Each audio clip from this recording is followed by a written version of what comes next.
The Houston government has plans to license enough offshore wind farms to produce 40 gigawatts of electricity, 8 times more than originally planned. Proponents say the so called Wind West project, which could cost $10 billion, could supply 27% of Canada's total electricity demand. Watching all of this with interest is Thomas Arneson McNeil of the Ecology Action Centre. Sir, a real push in this province of late to build out wind energy. What do you think of Wind West? Yeah, I think fundamentally it's a good idea. The first thing that I think it's important to note is that there has been no official change in provincial government policy in terms of how much offshore wind they're looking to develop. So it was 5 gigawatts by 2030. Nothing about that has changed officially.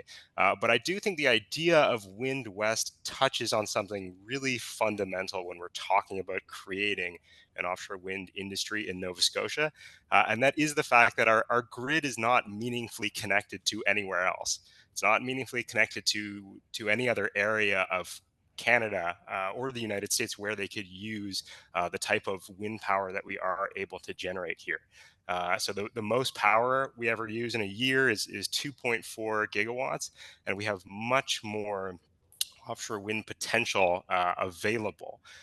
So the question when we're talking about driving investment and creating what would essentially be a brand new industry is, are we able to get some of that wind outside of Nova Scotia? And if we're not able to do that, then I don't think we have an offshore wind industry.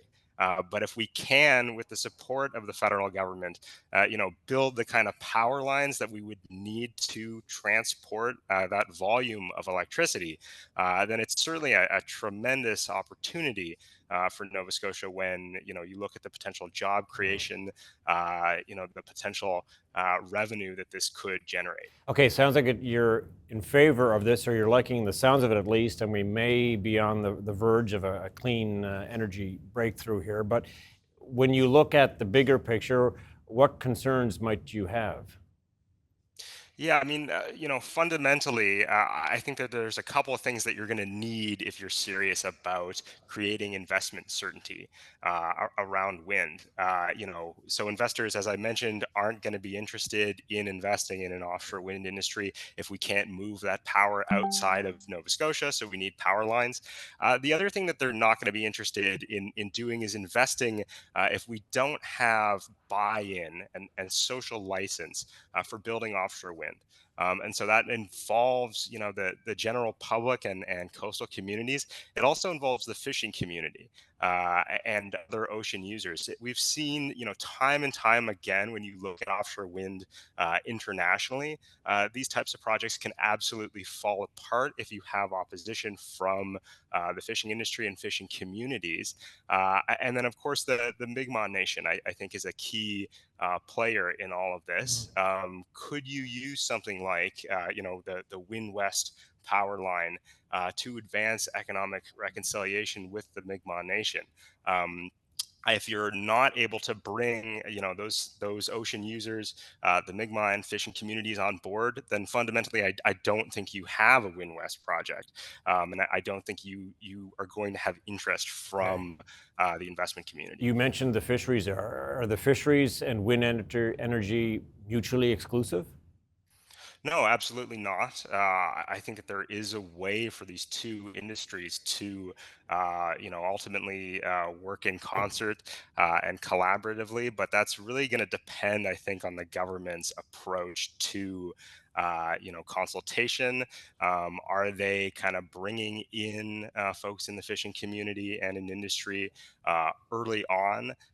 In this process, what is on the table in terms of community benefit agreements, what is on the table in terms of not only preserving fishing grounds but also the health of our oceans, and preserving marine life. So the question for me is, is the provincial government going to do what it takes to drive this forward, and it will ultimately involve, bringing in and working collaboratively with the fishing community and with the Mi'kmaq Nation as Okay, well. just quickly before I let you go, obviously a large, massive undertaking with so many questions still out there, but where in the world has this been done well in your mind so that this country might be able to follow a model similar?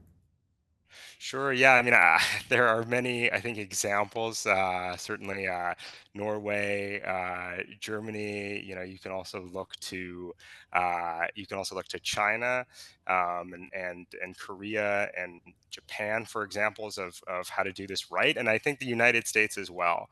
And we've seen projects like big transmission lines, and like offshore wind, face either opposition from local community or the fishing industry, and ultimately that is really destabilizing. So we need to, I think, learn from the examples, where this has already been done. I did mention the UK, but that's another, place where they've developed quite a bit of offshore wind, and you need to, I think, really take some lessons in terms of what the engagement approach is when you're looking to build out a new industry successfully. All right, lots of questions and details to follow, I am sure. Sir, thank you for your time today. Thanks so much, Tom.